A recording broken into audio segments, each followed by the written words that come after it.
Greetings, saints, greetings wherever you are, greetings in the wonderful name of our Lord Jesus Christ. I want to take this time to greet and to welcome you to this wonderful program we are calling the Morning Motivation. We thank God so much. We thank God so much that He has given to us such a time as this one. Once again, of coming to you live on this platform to can share the Word of God with you. Be greeted and be welcome. If you are joining us for the first time, it's Pastor Mkachwa here from Logos Diplomats, and that is the name of our church. We are saved, we are born again, we are believing that one day the Lord Jesus is coming to rapture us home, and yes, for that reason, we want you to stay strong and to stay motivated. Praise the Lord. You see, faith is a journey. Christianity is a journey. It's not a one-time thing or a seasonal thing, but it's an eternal journey. Because from the time you were saved, those ones of you who are born again, from the time you were saved till to date, you have been on a journey. And a very interesting one, a very beautiful journey. And that is a journey of learning more about Christ and on how to become like Him.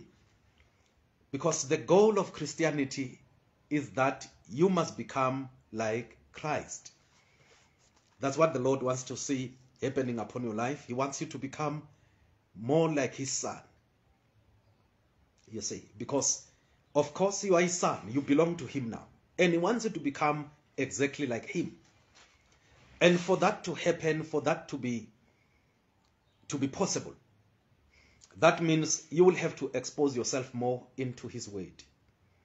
Because it is only the Word of God that has the formula, the recipe, and the direction that you ought to take so that you become more like Him, like Christ. You see, so you are to become more like Jesus Christ. It is very important. It is very important. So, in all of your pursuits, in whatever you are doing in this life, you are to focus more into discovering on how to become more like Jesus Christ. So that, of course, you may start functioning and working and doing all things that the Lord is expecting from you to do. Hallelujah. So your faith is a journey. You have entered into a journey. Yes, the journey won't be easy at times, just like any other journey. You see, the difference is this one is a spiritual journey.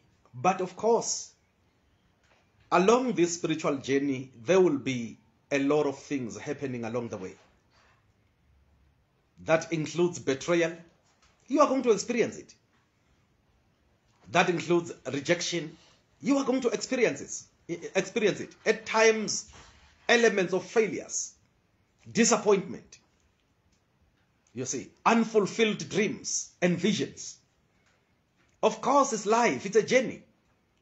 At times, you will be faced with painful situations. Of course, it's life, it's a journey.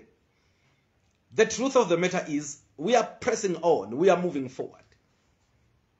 You see, we are pressing on, we are moving forward. It doesn't matter what happens along the way or what the enemy does or brings along our lives. We are on a journey. We are pressing forward. We are moving forward. What is the most important thing about our journey is that despite whatever challenges you might be faced with, never lose your focus. Never lose your visions. And never lose your self-determination. Let me repeat that one again. Despite the challenges that you are faced with along this Christian journey, never lose your vision, never lose your focus, and never lose your dreams. Keep on pressing on, because by the end of the day, the Lord is expecting for you to win and to become that which He has purposed for you to become. I want to show you something quickly from the book of Philippians, chapter number 3. verse number 13, verse number 14, and maybe let us stop at verse number 15. The book of Philippians, chapter number 3, verse number 13, 14, and verse number 15. Very important scriptures that I want to show you this morning. Verse number 13 reads as follows. Brethren, I count not myself to have apprehended. In other words, Paul is simply saying here that I am not counting myself as someone who has already achieved what he is pursuing. You see, he says, I am not counting myself as one who has already achieved whatever he is pursuing. But listen to this. But this one thing I do, forgetting those things which are behind and reaching forth unto those things which are before. Wow. And I believe that if you can have the same attitude, if you can have the same mentality, mindset, whatever Paul was talking about will also work for you. The man said, I count not myself to have apprehended or to have achieved or to have reached the goal. But then he said, but this one thing I do. And what Paul says he is doing, I want you to do the same. You must do the same, because along this journey, there are a lot of challenges. A lot of things are happening. But Paul says, this one thing I do. What is it, Paul, that you are doing? Listen to what he's doing. He said, forgetting those things which are behind. He says, I forget about the past. I forget about those things that are behind. By things that are behind, I mean every day of your life, there will be experiences that you will be passing through. There will be things, there will be rivers, there will be mountains that will be climbing and crossing.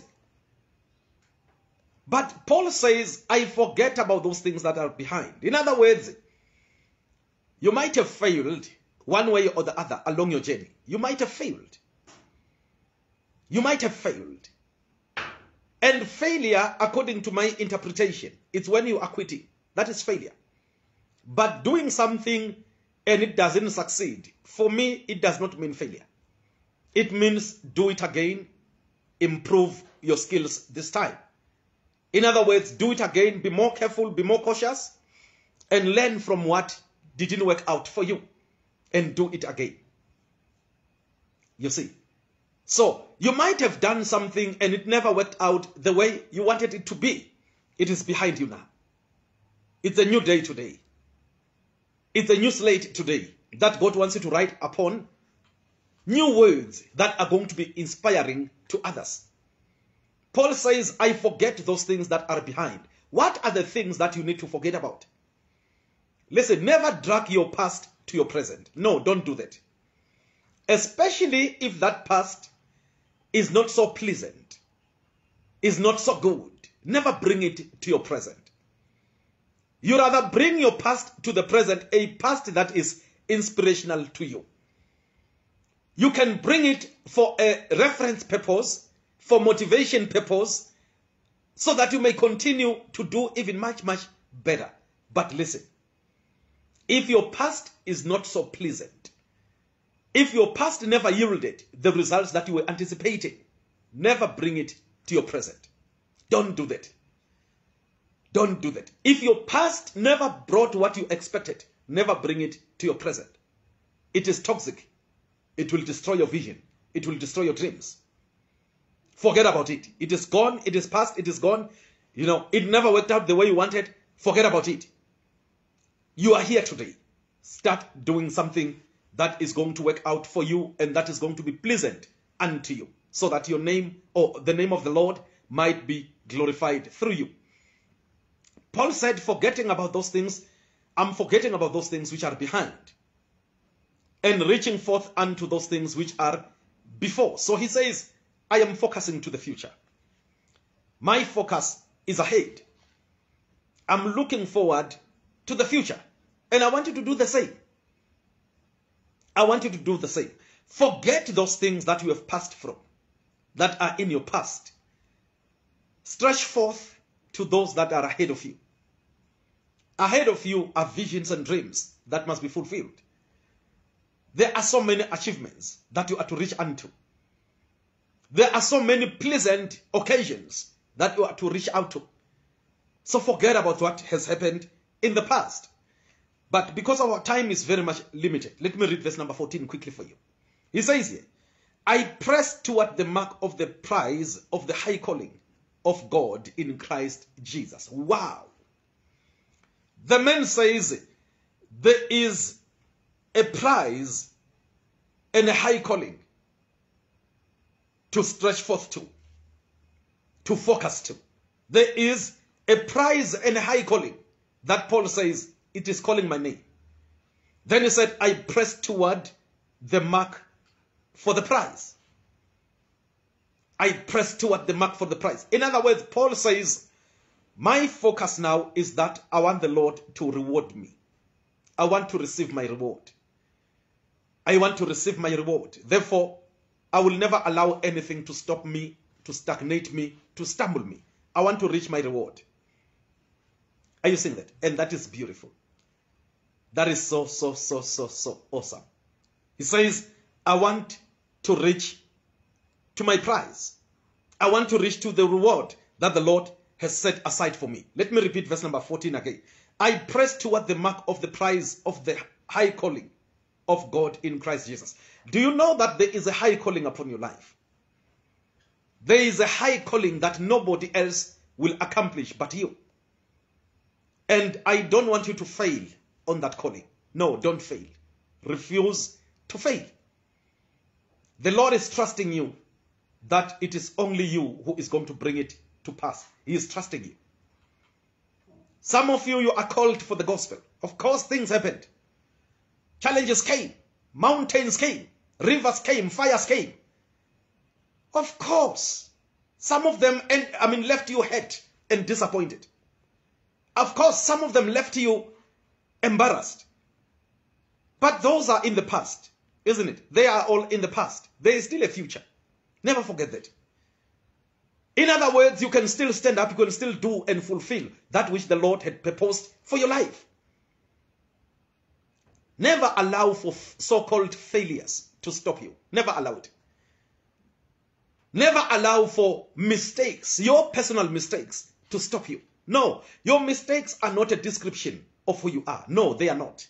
Those were events that occurred upon your life. Inside of you, there is still a giant. Inside of you, there is still a hero. Inside of you, there is still a soldier that can press on. I want you to do that. Praise the Lord. I want you to press on. I want you to continue. Despite what has happened, continue. Continue. It is not over until God says it is over. Then, as long as you are alive, it is not yet over. As long as you are breathing, it tells you that you can still do something with your life. And I want you to arise and to do it. Hallelujah. I want you to arise and to do it. Verse number 15. I'm closing with this one now. That is Philippians 3 and verse number 15.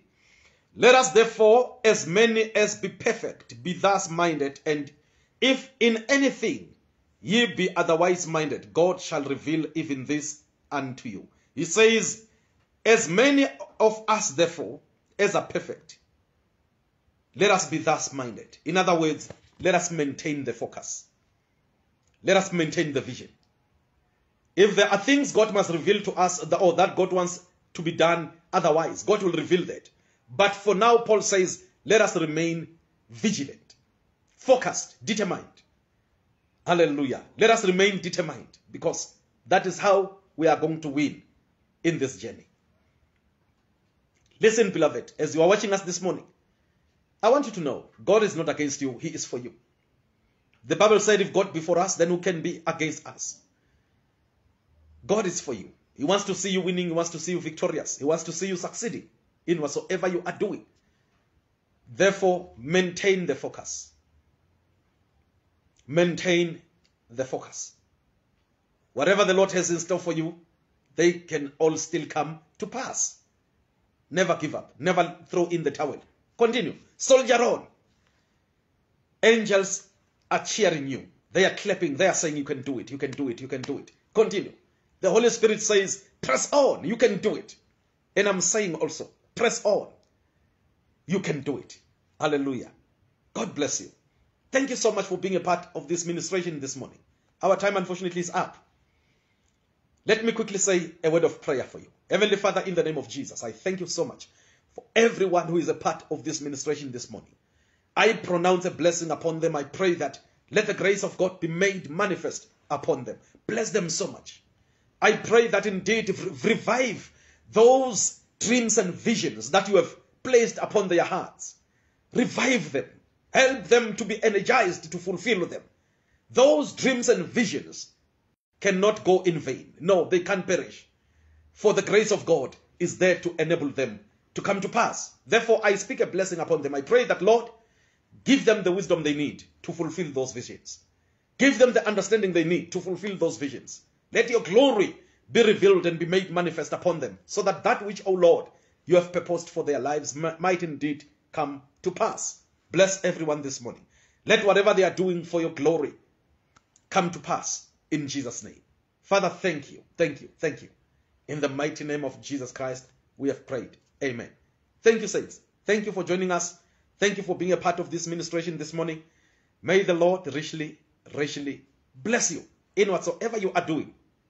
Remember, quitting is not an option because the Lord is expecting you to succeed. So succeed in whatsoever you are doing. In Jesus' name, amen. God bless you. See you at 8 o'clock tonight. 7 o'clock tonight. Yes, see you at 7 o'clock tonight for the word of, for the Moment of Glory program. So we shall be back to minister to you. God richly, richly bless you. Amen.